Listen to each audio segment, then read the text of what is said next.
Ipunin nyo para maraming ano. Di ba sinasangag yan?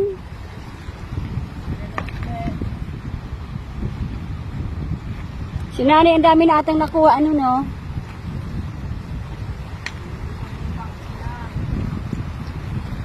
Ayun yun po yung bangka.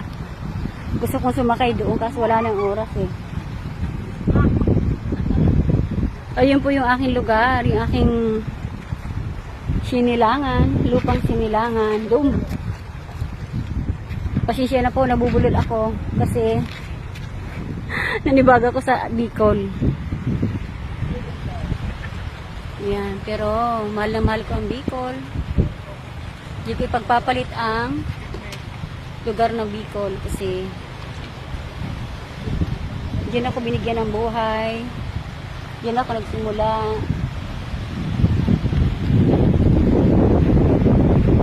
Ibang-ibang buhay sa Maynila kaysa probinsya. Hindi ko ipapatalo yung buhay ng probinsya.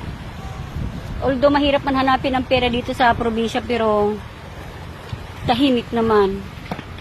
Walang kapalit ang kaligayahan, kasayahan dito sa probinsya. Walang kapalit na halaga. Lahat ng pagod mo dito mawawala. Okay lang.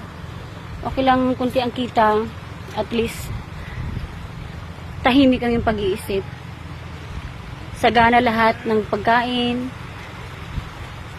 Kahit sabihin man na hindi kasarap ang kagaya ng sa Maynila, may mga Jollibee, McDo.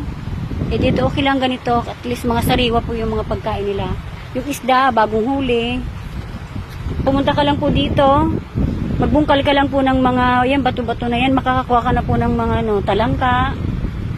Mga, ano ba yun? Alimasag. Takong halaan. Yan po, marami dyan. May mga isda po. Yung kagaya ng isang araw, nakakuha po kami ng nagbungkal po kami ng bato-bato na yan. Marami pong makukuha. Nag-enjoy ako ng husto. Ang sarap po. Ang sarap sa pakiramdam. Okay lang mangitim. At least, worth it po yun. Walang kapalit na halaga yung kaligayahan na makukuha mo dito.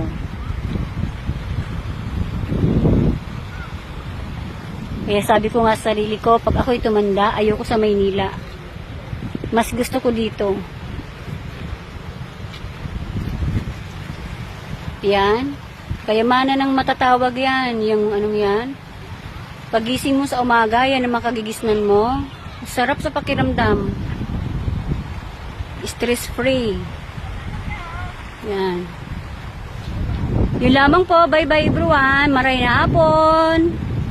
Sana nasa maray ka mong kamugtakan. Bye bye po. Ingat po sa Induga boss. Buti po nagpakita. Nagpakita si Mr. Vulcan. Ayan. Si Daragang Magayon. Ayan po si Daragang Magayon.